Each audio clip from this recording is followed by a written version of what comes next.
Shri Harikrishna Heights येथे अत्यंत व्याजबी दरात 25 अमेनिटीज आणि प्रशस्त पार्किंग सह 2 आणि 3 BHK रेडी पोझिशन फ्लॅट्स उपलब्ध। बुकिंग साठी संपर्क पार्श्वनाथ प्रोजेक्ट 9090787833।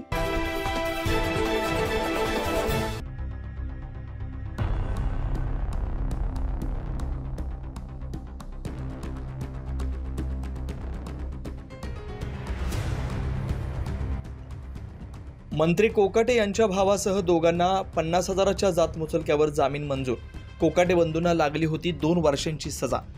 कृषी मंत्री माणिकराव कोकाटे आणि त्यांचे भाऊ सुनील कोकाटे यांना नाशिक जिल्हा न्यायालयानं 2 वर्षाचा कारावास आणि 50,000 रुपये दंडाची शिक्षा न्यायालयानं कोकाटे बंधूंना सुनावली होती।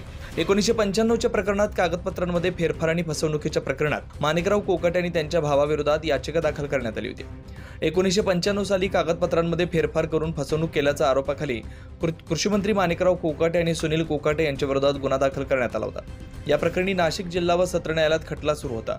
30 वर्षांनी या प्रकरणात जिल्हा व सत्र न्यायालयानं अंतिम निकाल दिला असून माणिकराव कोकाटे आणि त्यांच्या भावाला 2 वर्षाच्या कारावासाची शिक्षा सुनावण्यात आली आहे।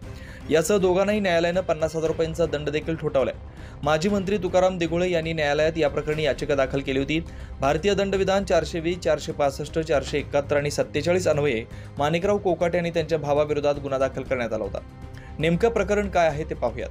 कृषी मंत्री माणिकराव कोकाटे आणि सुनील कोकाटे यांनी शासनाकडून ज्या सदनिका मिळतात त्या घेतल्या होत्या। त्यावेळी त्यांनी आमचं उत्पन्न कमी आहे, आम्हाला दुसरं घर नाही अशा स्वरूपाची माहिती शासनाला दिली होती। त्यानंतर शासनाकडून माणिकराव कोकाटे यांना सदनिका मिळाल्या होत्या। मात्र अधिकाऱ्यांनी या संदर्भात नाशिकच्या सरकारवाडा पोलीस ठाण्यात तक्रार केली होती। त्यानंतर या प्रकरणी गुन्हा दाखल करण्यात आला होता। या प्रकरणात एकूण 4 जणांचा आरोपी म्हणून उल्लेख करण्यात आला होता। मात्र कोर्टाने उर्वरित दोघांना कोणतीही शिक्षा सुनावलेली नसल्याची माहिती समोर आली आहे। मात्र आता कृषी मंत्री माणिकराव कोकाटे यांना 50,000च्या जात मुचलक्यावर जामीन झाला असून हे प्रकरण 30 वर्षापूर्वीच आहे। त्या काळात आणि आजच्या काळात फरक आहे, त्यामुळे या संदर्भात मी जामीन घेतला असून देखील अपील करणार असल्याचं मंत्री कोकाटे यांनी यावेळी सांगितलं।